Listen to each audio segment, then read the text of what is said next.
प्रिय श्रोताओं, आपको मेरा प्यार भरा अभिवादन। लीजिए, आज सुनते हैं महान कहानीकार मुंशी प्रेमचंद जी की एक और नायाब कहानी, जिसका नाम है विचित्र होली। तो लीजिए प्रारंभ करते हैं कहानी।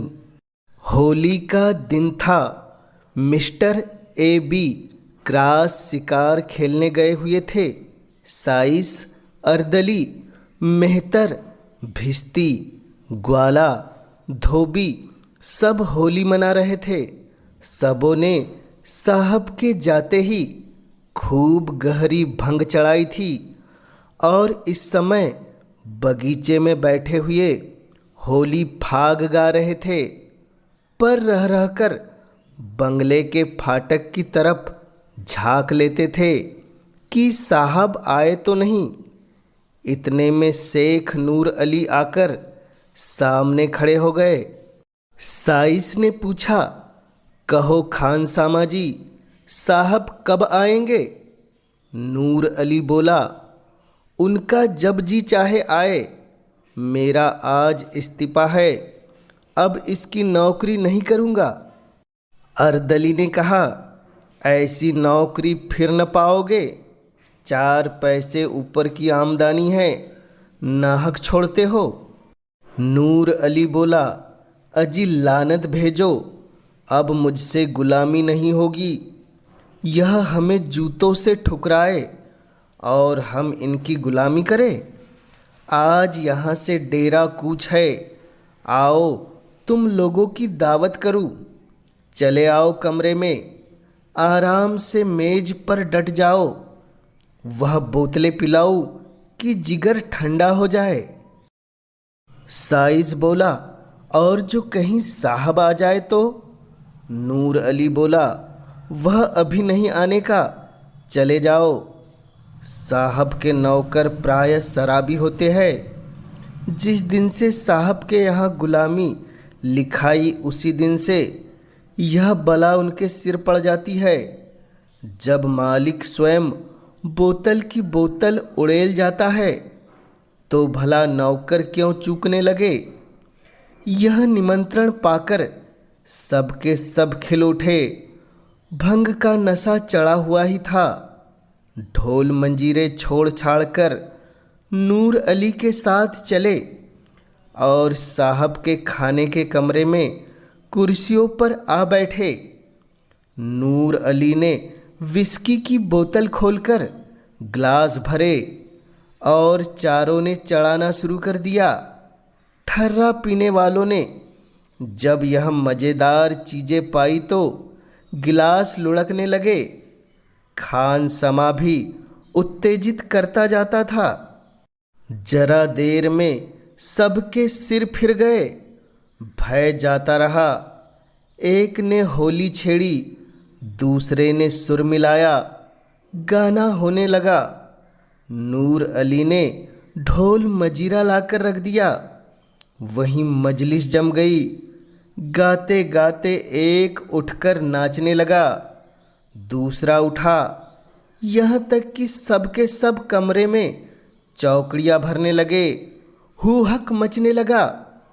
कबीर फाग, चौताल, गाली गलौज, मारपीट, बारी बारी सबका नंबर आया। सब ऐसे निडर हो गए थे मानो अपने घर में है।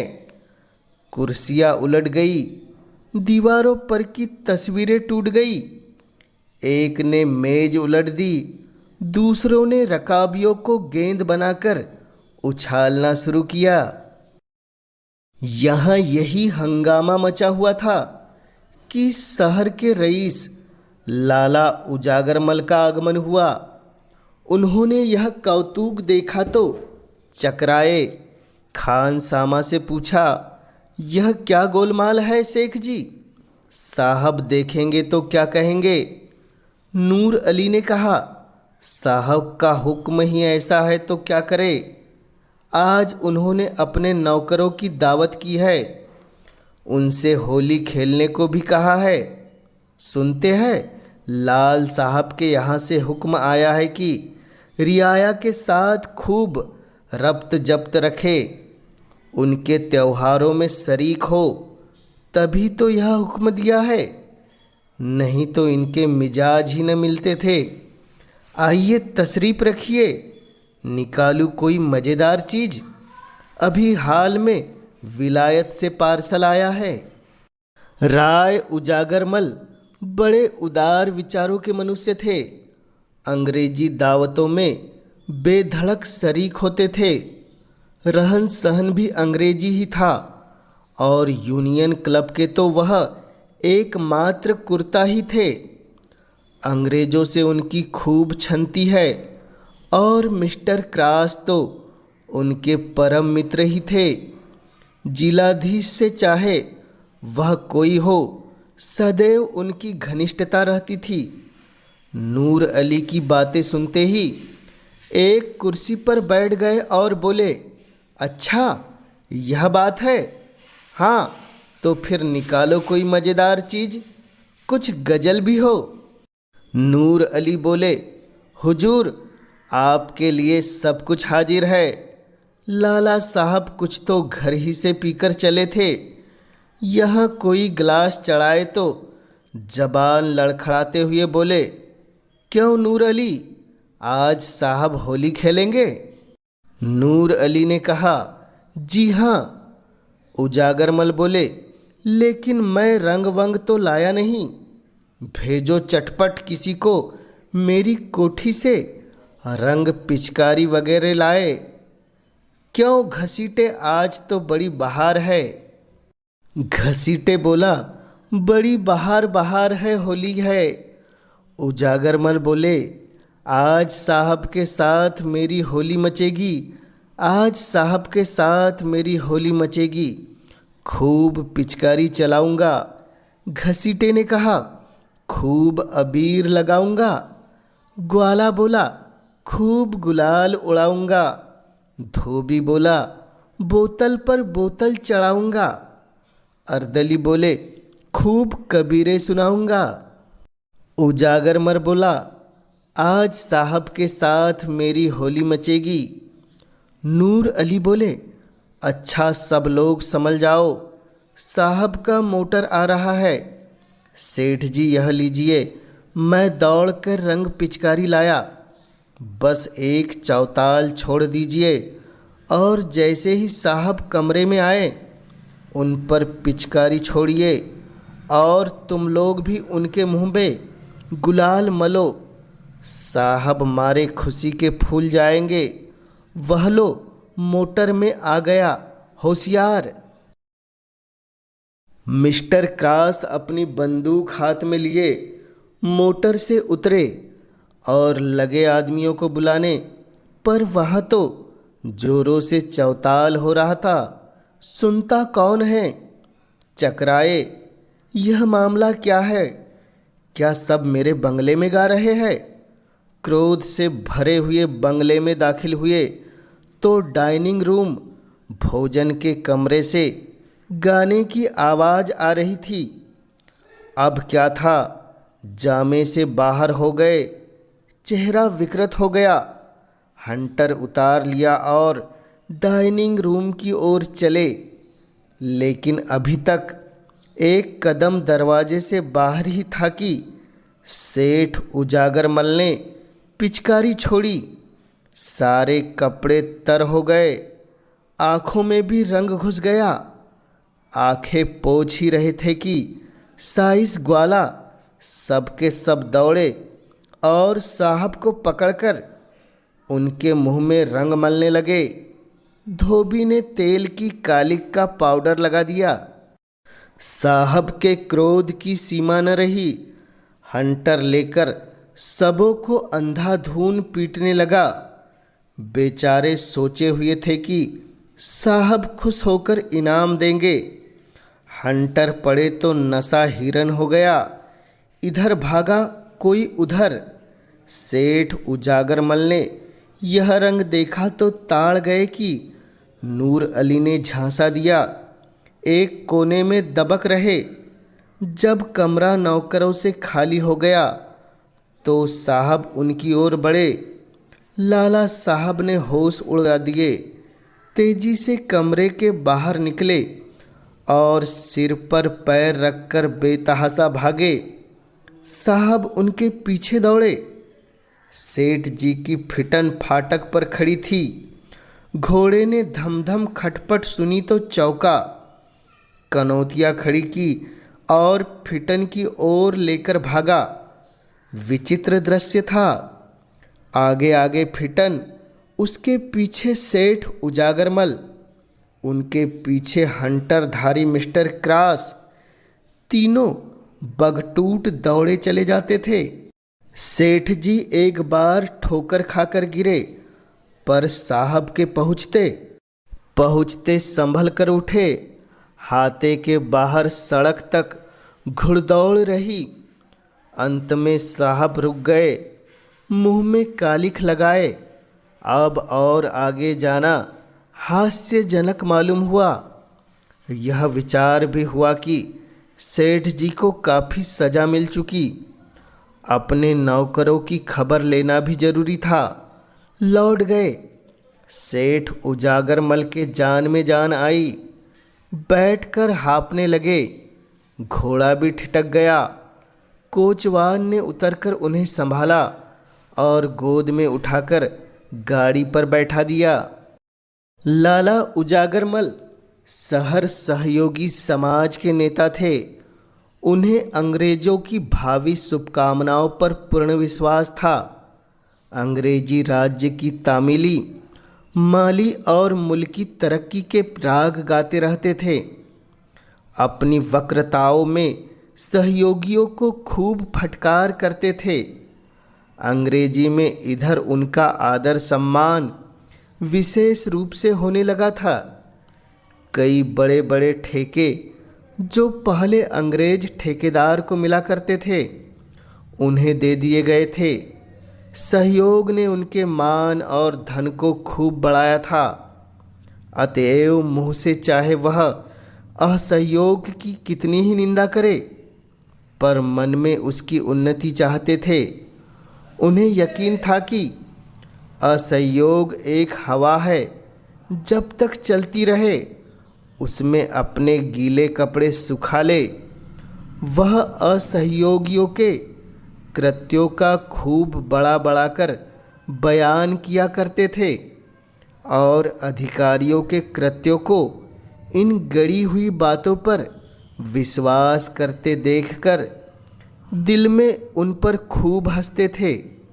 ज्यों-ज्यों सम्मान बढ़ता था, उनका आत्म अभिमान भी बढ़ता था। वह अब पहले की भांति भीरू न थे। गाड़ी पर बैठे और जरा सांस फूलना बंद हुआ तो इस घटना की विवेचना करने लगे। अवश्य नूर अली ने मुझे धोखा दिया। उसकी असहयोगियों से भी मिली भगत है। यह लोग होली नहीं खेलते तो इनका इतना क्रोध उन्मुक्त होना इसके सिवाय और क्या बतलाता है कि हमें यह लोग कुत्तों से बेहतर नहीं समझते। इनको अपने प्रभुत्व का कितना घमंड है। यह मेरे पीछे हंटर लेकर दौड़े। अब विदित हुआ कि यह जो मेरा थोड़ा बहुत सम्मान करते थे, वह केवल धोखा था। मन में यह हमें अब नीच और कमीना समझते हैं। लाल रंग कोई बाण नहीं था। हम बड़े दिनों में गिरजे जाते हैं, इन्हें गालियाँ देते हैं। वह हमारा त्यौहार नहीं है, पर यह जरा सा रंग छोड़ देने पर इतना बिगड़ उठा। हाँ, इतना अपमान। मुझे उसके सामने ताल ठोककर खड़ा हो जाना चाहिए था। भागना कायरता थी। इसी से यह सब शेर हो जाते हैं। कोई संदेह नहीं कि यह सब हमें मिलकर असहयोगियों को दबाना चाहते हैं। इनकी यह विनयशीलता और सज्जनता केवल अपना मतलब गांठने के लिए है। इनकी निरंकुशता, इतना गर्व वही है, जरा भी अंतर नहीं। सेठ जी के हृदयगत भावों ने उग्र रूप धारण किया। मेरी यह अधोगति अपने अपमान की याद रह रहकर उनके चित्त को विहल कर रही थी। यह मेरे सहयोग का फल है। मैं इसी योग्य हूँ। मैं उनकी सौहार्दपूर्ण बातें सुन सुनकर फूला नहीं समाता था।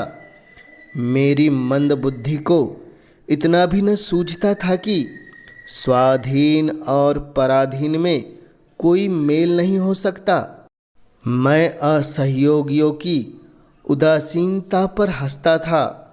अब मालूम हुआ कि वे हास्यपद नहीं है, मैं स्वयं निंदनीय हूँ।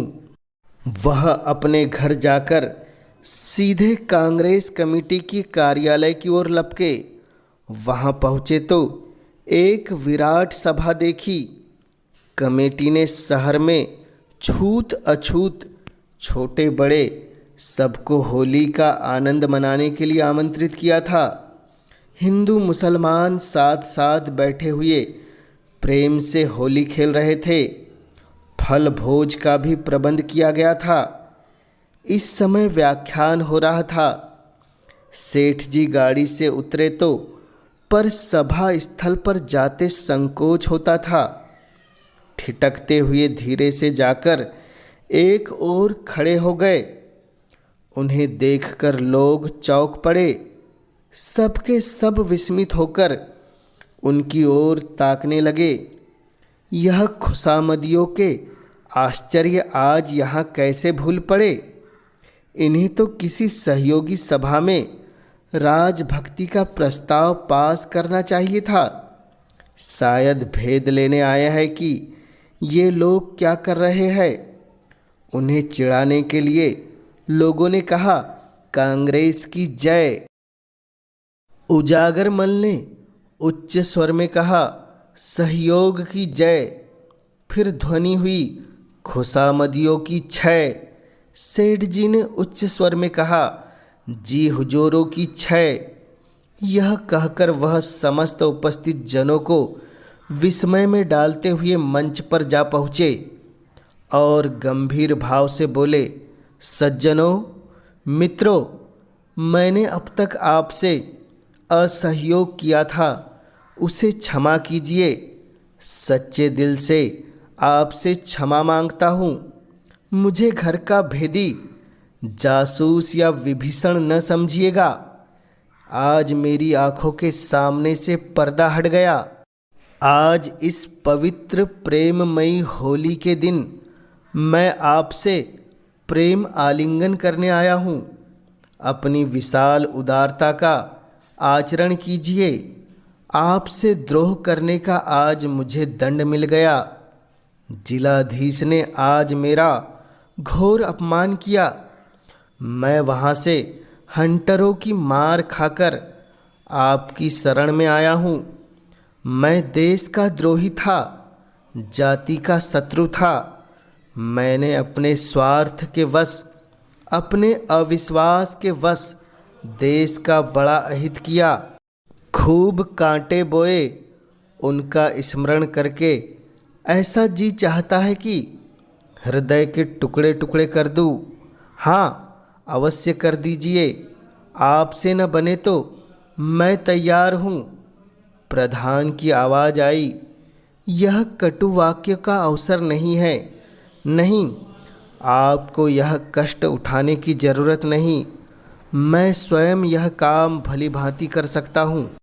पर अभी मुझे बहुत कुछ प्रायश्चित करना है।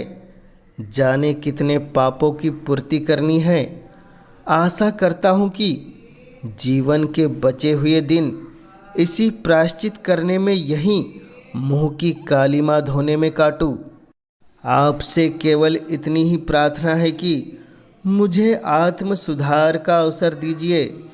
मुझ पर विश्वास कीजिए और मुझे अपना दीन सेवक समझिए। मैं आज से अपना तन मन धन सब आप पर अर्पण करता हूँ।